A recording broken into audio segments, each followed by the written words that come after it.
Ya, Assalamualaikum warahmatullahi wabarakatuh. Kembali lagi bersama kami, tim analisis kajian saham di hari Senin 16 Mei 2022, tepat pada libur Waisak ya. Oke, hari ini kita akan bahas dua saham, yaitu adalah MPPA dan ADMR. Yang pertama, kita lihat di sini ada MPPA ya. MPPA Matahari Putra Prima mengoperasikan gerai toko yang menjual barang-barang sesuai kebutuhan sehari-hari. Perusahaan mulai beroperasi secara komersial pada tahun 1986. Pada tanggal 31 Desember 2014 dan 2013, perusahaan mengoperasikan toko yaitu Hypermart, Foodmart, dan Boston Health and Beauty di 267 dan 222 lokasi di Jakarta dan kota-kota lain di Indonesia. Induk perusahaan adalah Multipolar yang merupakan pemegang saham perusahaan induk utama perusahaan adalah Lenius Limited. Oke, kita lihat di sini MPPA terakhir dia berada di posisi plus 83 poin ya. 83%, sorry. Lalu listing date-nya 21 Desember 1992. IPO price-nya di 7.150. Oke, selanjutnya shareholder-nya yang pertama adalah Multipolar 39%. Lalu kemudian ada BNYM sebesar 7%, Goto 6%, lalu kemudian masyarakat di 48%. Dan saham ini masih cukup menarik ya karena ada Goto di sini dan ada MLPL dan juga porsi masyarakat juga tidak sampai lebih dari 50%. Jadi walaupun idealnya ya di bawah 40% sebaiknya. Supaya apa? Supaya lebih mudah untuk digerakkannya. Nah, oleh karena itu kalau ada buyer-buyer dengan jumlah yang sangat besar memborong saham yang ada di masyarakat, maka potensi naiknya juga akan besar. Tapi kalau buyer-buyernya retail semua, ya maka akan sulit sekali untuk naik. Oke, selanjutnya di sini ada porsi kepemilikan sahamnya. Di sini semakin lama semakin banyak porsi kepemilikan sahamnya, yang artinya retailnya juga jumlah pemegang sahamnya ya semakin banyak. Dan ini pertanda kurang menarik dari segi jumlah pemegang sahamnya karena semakin banyak retail ya semakin berat juga sahamnya untuk naik ya. Dan di sini yang menarik ada John Riyadi ya, yang kita tahu yang memiliki Lipo komisarisnya. Lalu juga di sini ada nama-nama ada Roy Madi dan lain sebagainya. Oke, selanjutnya kita lihat bagaimana fundamental dari MPPA. Kita lihat di sini market cap-nya 2 triliun ya. 2 triliun. Lalu kemudian kita lihat revenue-nya terakhir di 1.688 miliar atau sekitar 1,6 triliun ya. Ini menarik, bagus.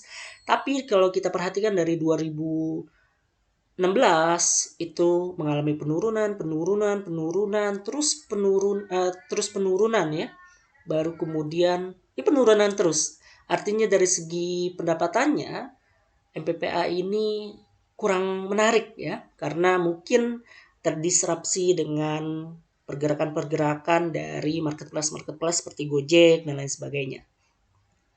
Lalu kita lihat dari net profitnya juga terakhir membukukan positif net profitnya itu di tahun 2019 dan sempat besar hutangnya net profitnya minusnya yaitu di tahun 2017, lalu kemudian dia turun maksudnya meningkat dan tahun 2022 itu net profitnya minusnya juga semakin besar daripada tahun 2021. Artinya kalau kita untuk investasi mengharapkan dividen ya kurang menarik ya, karena net profitnya jelek atau minus otomatis IPS-nya juga minus ya, semakin kecil sekali.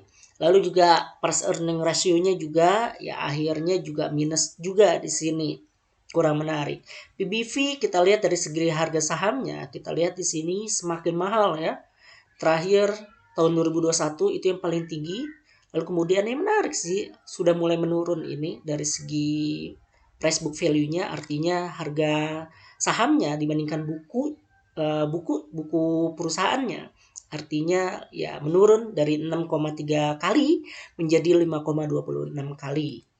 Lalu dari segi return on equity-nya, bagaimana equity-nya itu dia mendapatkan return dengan equity yang dia milikinya, kita lihat di sini juga minus, ya kurang menarik intinya lah.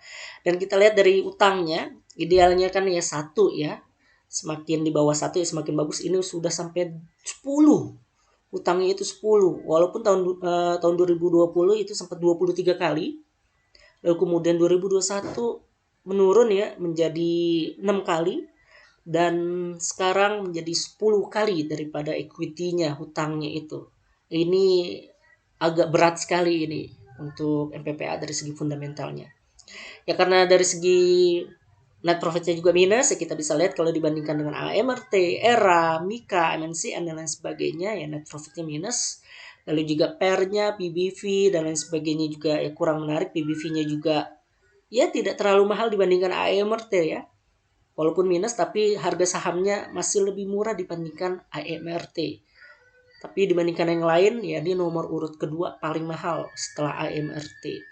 Lalu dari segi ROE-nya ya otomatis juga minus. Dari segi hutangnya dia yang paling besar dibandingkan yang lainnya. Artinya ya dia membutuhkan usaha yang lebih untuk menarik minat investor khususnya ya yang digunakan untuk investing. Tapi kalau dari segi trading ini menarik ini karena biasanya semakin banyak hutang semakin banyak peluang untuk digoreng ya, yang dimana hasil gorengannya itu untuk digunakan untuk bayar hutang mungkin seperti itu. Jadi dari segi fundamental kurang menarik untuk diinvestasikan, tapi dari segi yang lainnya mungkin menarik untuk ditradingkan. Kita lihat ya. Di sini pergerakan shareholdernya, bagaimana pemegang sahamnya. Kita lihat dari tanggal 1 itu dikenaikan terakhir ya, yang saya kasih tanda biru ini. Dikenaikan terakhir di situ kita lihat bagaimana YU, KI, MG, YU di 650 dari tanggal 1 bulan Maret sampai saat ini ya, 16 bulan 5 2022. Kita bisa lihat YU dia memborong di 378 M dengan harga 650-an. Artinya harga sekarang masih di bawah harga akumulasi EU. KI juga di 800, MG juga 500, KZ 400, AZ 500, RX 700, sedangkan harga sekarang di 244 ya. Dan kalau kita perhatikan di sini EU ya, ini dari segi foreign-nya ya, yang mengakumulasi itu kebanyakan malah asing ya. YU 145 dari 378, RX 14M dari 42M, lalu BK 16M dari nggak tampil di sini ya, artinya sudah keluar mungkin di sana. CS dan lain sebagainya ini asing naruh akumulasinya juga di harga 420-an ya, paling rendah itu di 420-an. Artinya harga sekarang juga masih berada di bawah harga akumulasi asing ya. Lalu kita lihat dari segi shareholder atau akumulasi dia dari tanggal 28 Januari 2022 atau di swing terendah terakhir ya. Swing terendah terakhir yang paling rendah di sini. Kita lihat di sini MGYU di harga 340 sampai 332 dan artinya ya masih di atas harga sekarang. Dan harga sekarang masih di bawah harga terakhir ya. Oke, sekarang kita lihat dari segi teknikalnya. Bagaimana teknikal dari YU itu sendiri ya. Kita bisa lihat di sini dari segi MPPA ya. MPPA kita lihat dari segi keseluruhannya, kita lihat di sini ya. Ini adalah akumulasi dari tanggal 1 Maret ya 2021. Ada MG di harga ini nih, di harga 530-an, 530 apa sebanyak 116 M. Lalu ada EU 378 M yang paling tinggi itu di harga 650-an. Lalu ada KI dengan akumulasinya 135 M di harga 816-an ya. Artinya masih di bawah harga akumulasi dari kenaikan awal kenaikan tertingginya ya di sini. Dan kalau kita perhatikan di sini juga akumulasinya ya. Ini adalah akumulasi dari low 28 Januari sampai 16 Mei 2022 ya.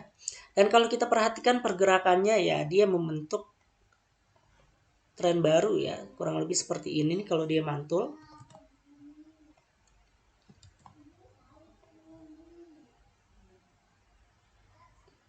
Ya. Dia berada di dalam zona rectangle ini ya, atau bendera terbaliknya di sini. Ya, jadi kalau untuk trading ini menarik karena dia berada di dalam supportnya sekarang, support di sini nih. Dia sempat turun, lalu kemudian dia mantul nih. Dia sempat turun lalu kemudian mantul ya. Kita bisa lihat di sini ya. Dia sempat turun lalu kemudian mantul. Dan ini menarik nih untuk teman-teman untuk trading. Kalau teman-teman pengen trading, swing trading ya, ataupun scalping, terserah.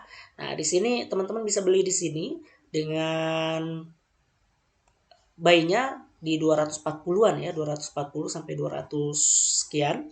Dan kasih stop loss di sini nih, persis di bawah candle yang ini nih. Ya, di bawah candle yang terendah ini. Stop loss-nya kalau teman-teman pengen swing trading ya, ini stop loss. Ya. Dengan target profitnya terdekat ya di sini. Target profitnya di 20% ya. Lalu kemudian sini ya target profit ya. Target profit 1 di sini. Sorry, ya di sinilah. Target profit 2 yaitu di sini. Kalau kita lihat bagaimana kalau kita di sini target profit 1 di 17%, target profit 2 di sini ya. Khususnya nih di 40%. Jadi menarik, bisa punya potensi profit 20 sampai 50% untuk swing dari sini sampai sini. Dan kalau dia sampai atas nih, ini menarik juga kalau dia sampai atas dia bisa potensi profitnya di hampir 100%. Jadi teman-teman nggak perlu nunggu sampai harga average di sini ya. Cukup sampai sini udah 100%. Jadi menarik untuk MPPA dan pasang stop loss di sini. Kalau dia jebol tunggu di sini nih di support terkuatnya. Ya mungkin itu untuk MPPA. Selamat mencoba peruntungan di MPPA ini. Oke, selanjutnya kita lihat di saham ADMR. Oke, ADMR adalah Adaro Mineral Indonesia, didirikan pada tahun 2007 dengan nama PT Jasa Power Indonesia. Perusahaan bergerak dalam bidang pertambangan batubara, metalurgi, melalui entitas anak jasa pertambangan, dan jasa konsultasi manajemen. Perusahaan memiliki izin wilayah konsesi di Kalimantan Timur, Kalimantan Tengah. Per Agustus 2021, perusahaan bersama entitas anak yang memiliki 266 karyawan tetap.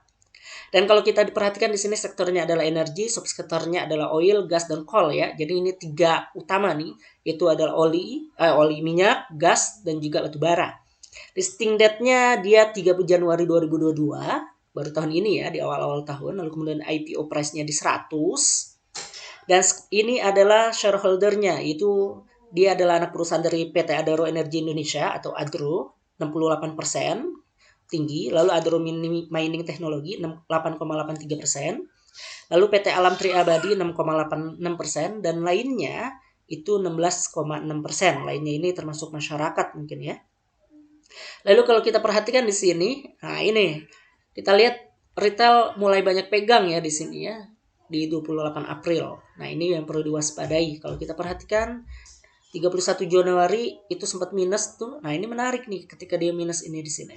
Artinya ya yang megang bukan retail kebanyakan, itu adalah holder-holder dengan akumulasi yang sangat banyak gitu. Dan kalau kita perhatikan di sini ada Garibaldi Thohir ya, presiden komisarisnya. Ini adalah saudara kandungnya Erick Thohir. Dia punya Goto, LPPF, dan lain sebagainya. Coba kita lihat siapa sih Garibaldi Thohir atau Boy Thohir ya. Garibaldi Thohir. Oke, di sini kita bisa lihat di Wikipedia, dia punya peran banyak sekali ini. Ya, dia di Adaro ada, lalu di LPPF ada, dan lain sebagainya ya. Termasuk juga Antar Aja dan lain sebagainya.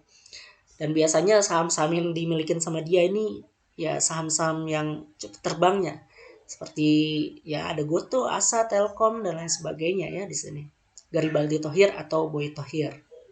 Oke, kita lihat lagi fundamentalnya. Kita lihat di sini dari segi fundamentalnya tahun 2020 kita lihat market cap-nya dari 5 triliun ya. Lalu sekarang menjadi 95 triliun market cap-nya. Di tahun 2022 hanya 1 tahun selisihnya ketika dia IPO langsung tinggi. Lalu kemudian revenue-nya di sini kita bisa lihat dari hanya sekitar 1,7 M, lalu naik jadi 1,7 triliun, lalu naik menjadi 6,5 triliun, 2022 di 10,4 triliun. Dan ya sekarang di 26 ya, 26 2 triliun ini ya. 2 triliun untuk kuartal pertama. Artinya peningkatan revenue-nya setiap tahun itu mengalami peningkatan. Net profit juga seperti itu ya. Dari minus lalu kemudian membukukan 2 triliun, lalu 2022 dia membukukan 4 triliun di tahun 2022 net profitnya.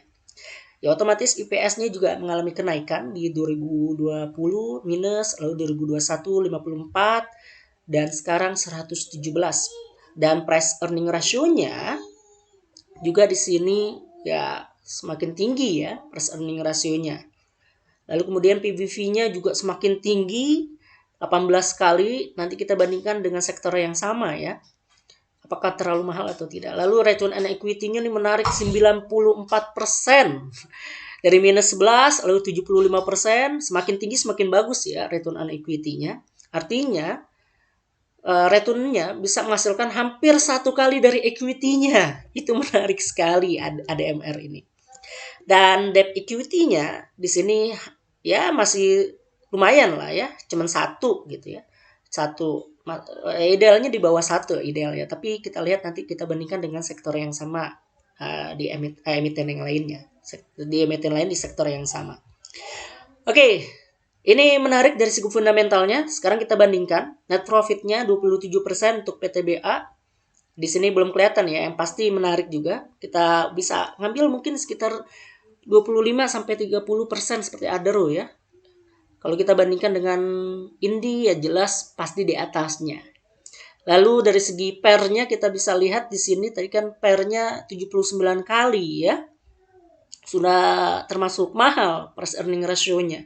Dibandingkan yang lain itu cuma 5, 4, 16 dan lain sebagainya. Begitupun PBV-nya.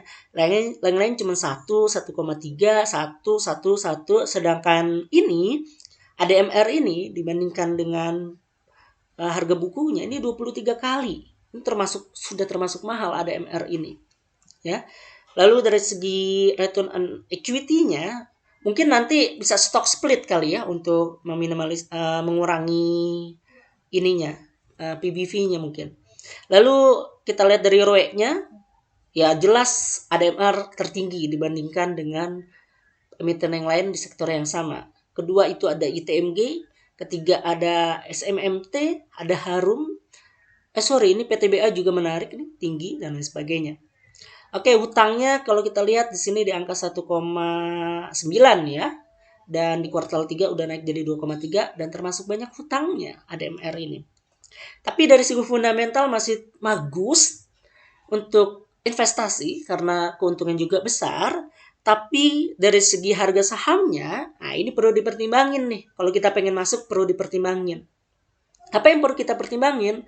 Ya karena harganya sudah terlalu mahal, ya kita menunggu stock split ataupun kita tunggu ya harganya turun seperti itu.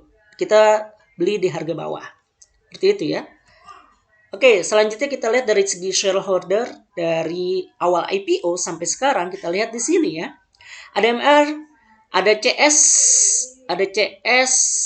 di harga 2100 atau 2200 lah ya. Di harga 2200 kita lihat di sini. Nah, itu ada 830 M atau hampir 1 triliun sampai hari ini. RX juga setengah triliun di harga 678. Dan harga sekarang terakhir di harga 2.340. Artinya holder sekarang itu berada di bawah harga terakhir sekarang. Artinya ya sudah termasuk mahal. Tapi yang menarik ketika harga sekarang, harga terkini berada di atas shareholder biasanya itu malah akan meningkat naik. Akan digoreng dulu supaya harganya nanti semakin tinggi dan mereka yang membeli di harga sekarang itu bisa mendapatkan profit yang maksimal Biasanya seperti itu. Ketika harga sudah menembus harga rataan holder terbanyaknya, maka biasanya itu akan terbang tuh biasanya. Ya, dari segi foreign-nya juga di sini CS-nya kebanyakan CS-nya itu foreign ya. Nah, ini menarik nih. Lalu RX AK itu dari 366M dan juga maksimal mayoritasnya juga foreign. RX di sini foreign-nya hanya 51M ya. Lalu kemudian BK, ZP itu juga sekarang di harga 2.300-an. Berarti foreign-nya sebagai pengendali utama ADMR ini ya mereka membeli di harga 2.300-an ya, 2.300, 2.000 sampai 2.300-an. Yang artinya harga sekarang itu berada di area beli asing. Dan menarik ini untuk teman-teman untuk membeli ya, untuk membeli saham ini untuk investasi. Untuk investasi ya masih menarik lah ya. Tapi untuk trading ini juga menarik sekali ini. Karena biasanya ketika dia berada di support average buy holder terbanyaknya atau bandar terbanyak yang mengakumulasi itu biasanya akan terbang tuh biasanya ya. Oke, di kondisi terakhir di penurunan tertinggi kenaikan tertinggi terakhir sampai penurunan saat ini CS sedang mengakumulasi sebanyak 399 miliar. Di saat orang membuang barang yang di sini CS itu mengakumulasi ya, CS, ZP, KZ dan lain sebagainya. Tapi melihat dari broker summary-nya di sini masih distribusi ya, masih kelihatan distribusi. Tapi meskipun distribusi, kita lihat di sini asing terus mengakumulasi terus tuh. Kita bisa lihat tuh kemarin di penutupan hari Jumat ya, terakhir di 100M ya. 100M asing itu mengakumulasi dan hampir setiap hari itu mengakumulasi meskipun turun. Dan ini menarik nih. Nah, kita bisa coba beli di penurunan terendahnya ya, di swing terendahnya. Mungkin di harga segini nih. Sekarang juga masih swing terendahnya. Jadi teman-teman kalau pengen coba trading, untuk swing trading, coba ya ikutin aja nih akumulasi dari asing ini nih. Asing sedang mengakumulasi terus dan itu menarik sekali. Sekarang kita lihat dari segi teknikalnya ya, ADMR.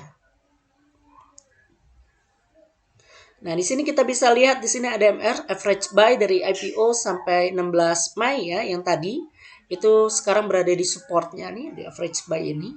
Dan ini average buy dari tanggal 20 ya, sorry. Ini tanggal 20 nih, belum saya ubah.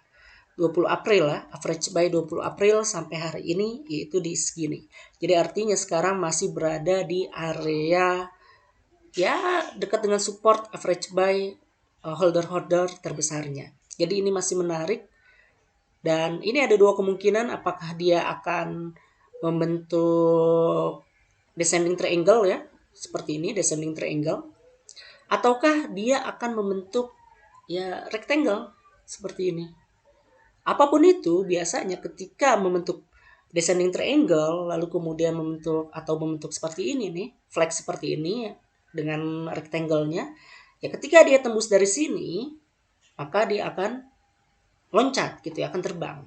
Atau ketika itu membentuk descending triangle seperti ini, ya maka ketika nanti harga tembus di sini nih ya, harga tembus di sini, ya maka dia akan melanjutkan kenaikannya. Nanti kita lihat aja ya, apa yang pola yang akan terbentuk. Intinya keduanya itu memiliki pola yang berartikan kontinuitas untuk naik terus ke atas ya atau apes-apesnya ya dia akan pola pembalikan arah, dia akan turun nanti mungkin sampai support berikutnya itu di sini ya, support berikutnya dan seterusnya. Nah kalau kita perhatikan di sini dia naik, dia membentuk di sini pattern pattern apa sih bendera golf ya, aku lupa ya, penan ya pola penan di sini penan juga. Terus dan kalau dia terbentuk pattern baru lagi dengan pattern kurang lebih yang menandakan continuity, nah itu akan menarik. Nah ini sebagai kalau beli di sini ya stop lossnya untuk sementara di sini dulu ya stop lossnya atau di bawah sedikit lah nih di sini ya di bawah sedikit nanti kita tunggu di area ini untuk amannya seperti itu. Tapi kalau kita melihat candlenya di sini ya, candlenya di sini long ledge doji ya, bisa masuknya long ledge doji. Jadi di sini masih belum pasti nih arahnya akan kemana. Besok baru kepastiannya di hari Selasa itu kita lihat apakah akan hijau atau meneruskan penurunannya. Oke, mungkin itu. Jadi teman-teman kalau ingin beli ya masih punya potensi di sini dengan stop lossnya ya di area ini nih, di area average buy mereka. Kalau jebol ya tunggu di sini, kalau jebol lagi ya tunggu di sini nih. Oke, mungkin itu. Terima kasih, semoga bermanfaat. Salam profit. Assalamualaikum warahmatullahi wabarakatuh.